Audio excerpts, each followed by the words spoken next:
ಬುದ್ಧನ ಬಳಿ ಒಬ್ಬ ವ್ಯಕ್ತಿ ಬಂದಿದ್ದ. ಅವನು ಕೇಳಿದ, ದೇವರದಾನಂತ ಕೇಳಿದ. ಬುದ್ಧ ಅವನ ಕಣ್ಣು ನೋಡಿ ಹೇಳಿದ, ಇಲ್ಲ, ದೇವರಿಲ್ಲ ಅಂತ ಹೇಳಿದ. ಇನ್ನೊಬ್ಬ ವ್ಯಕ್ತಿ ಅದೇ ಸಮಯದಲ್ಲಿ ಬಂದ. ದೇವರಿಲ್ಲ ಅಂತ ಕೇಳಿದ. ಬುದ್ಧ ಅವನ ಕಣ್ಣನ್ನು ನೋಡಿ, ಇಲ್ಲ, ದೇವರದಾನಂತಂದ. ಅದೇ ದಿನ ಮತ್ತೊಬ್ಬ ವ್ಯಕ್ತಿ ಬಂದ. ದೇವರದಾನೋ ಇಲ್ಲೋ ಎನ್ನುವ ನನ್ನೊಳಗೆ ಸಂದೇಹ ಐತಿ, ನನಗೆ ಸತ್ಯವನ್ನು ತಿಳಿಸಿಕೊಡಿ ಬುದ್ಧದೇವ ಅಂದಾಗ ಬುದ್ಧ ಉತ್ತರಿಸದೆ ಸುಮ್ಮನೆ ಕಣ್ಣು ಮುಚ್ಚಿ ಧ್ಯಾನಸ್ಥನಾಗಿ ಕುಳಿತ. ಅರ್ಧ ಗಂಟೆ ಆಯಿತು, 1 ಗಂಟೆ ಆಯಿತು. ಬುದ್ಧ ಕಣ್ಣು ತೆರಲೇ ಇಲ್ಲ. ಇವನಿಗೆ ಉತ್ತರ ಬೇಕಾಗಿತ್ತು.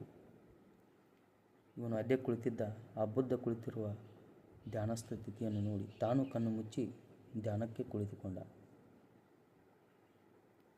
ಅಲ್ಲೇ ಇದ್ದ ಪಕ್ಕದಲ್ಲಿ ಆನಂದ, ಬುದ್ಧನ ತಮ್ಮ. ಇವರಿಬ್ಬರು ಕೂತಿರುವ ಧ್ಯಾನಕ್ಕೆ ಕುಳಿತಿರುವುದನ್ನು ನೋಡಿ 2 ಗಂಟೆ ಆಯಿತು, 3 ಗಂಟೆ ಆಯಿತು, 4 ಗಂಟೆ ಆದರೂ ಹೇಳಲಿಲ್ಲ. ಆನಂದ ಗಮನಿಸ್ತಿದ್ದ ಹಂಗೆ ಅವರಿಬ್ಬರನ್ನು. ಹಿಂದಾಗಡೆ 4-5 ಗಂಟೆ ಆಗೋಣ ನಿಧಾನವಾಗಿ ಇಬ್ಬರು ಧ್ಯಾನ ಸ್ಥಿತಿಯಿಂದ ಎದ್ದರು.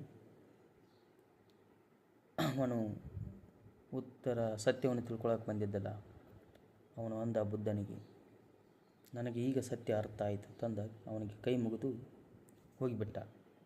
ಪಕ್ಕದಲ್ಲೇ ಕುಳಿತಿದ್ದ ಆನಂದ ಬುದ್ಧನನ್ನು ಕೇಳ್ತಾನೆ, ಅಲ್ಲ ಅಣ್ಣ, ಮೊದಲೇದವ ಬಂದಾನು ದೇವರ ಅದಾನ ಅಂತ ಕೇಳಿದ, ನೀ ಅಂದು ದೇವರಿಲ್ಲ ಅಂತ ಹೇಳಿದೆ.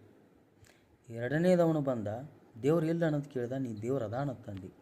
ಮೂರನೇದವ ಬಂದ, ದೇವರ ಅದಾನು ಅಥವಾ ಇಲ್ಲೋ ಎನ್ನುವ ಸಂದೇಹ ಐತಿ ನನ್ನೊಳಗೆ, ಅದಕ್ಕಾಗಿ ಸತ್ಯವನ್ನು ತಿಳ್ಕೊಬೇಕಾಗೈತಿ, ತಿಳಿಸ್ಕೊಡ ಅಂದ. ಅವನು ನೀ ಕುಳಿತಿರುವ ಧ್ಯಾನಸ್ಥ ಸ್ಥಿತಿಯನ್ನು ನೋಡಿ ಅವನು ಧ್ಯಾನಕ್ಕೆ ಕುಳಿತುಕೊಂಡ ಅಂದ. ಏನು ಅಂತ ಕೇಳಿದ. ಇಲ್ಲಿ ಕೇಳು ಮೂರ್ಖ ಆನಂದ, ಇಲ್ಲಿ ಕೇಳು. ಮೊದಲೇದವನು ಬಂದಿದ್ದ, ಅವನಿಗೆ ದೇವರ ಅದಾನ ತಂದಿನೆಂದ್ರೆ ಅವನು ನನ್ನ ಬಗ್ಗೆ ಅಪಪ್ರಚಾರ ಮಾಡ್ತಿದ್ದ. ಎರಡನೇದವನು ಬಂದಿದ್ದ, ದೇವರು ಇಲ್ಲ ಅನ್ನೋದು ಕೇಳಿದ, ಇಲ್ಲ, ಅವನಿಗೆ ದೇವರ ಅದಾನ ತಾನೆ, ಅವನು ನನ್ನ ಬಗ್ಗೆ ಅಪಪ್ರಚಾರ ಮಾಡ್ತಿದ್ದ. ಆದರೆ ಮೂರನೇದವನು ಬಂದಿದ್ದ, ಸತ್ಯವನ್ನು ತಿಳ್ಕೊಳಕ್ಕೆ ಬಂದಿದ್ದ, ಅವನಿಗೆ ಸತ್ಯವನ್ನು ತಿಳಿಸಿಕೊಟ್ಟೆ.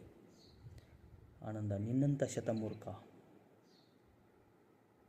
ಅವರ ಮೂರ್ಖರು, ನೀನೊಬ್ಬ ಶತಮೂರ್ಖ. ಕೇಳುವವನಿಗೆ ಜೀವನದ ಸತ್ಯವೂ ಗೊತ್ತಿಲ್ಲ, ಅಸತ್ಯವೂ ಗೊತ್ತಿಲ್ಲ.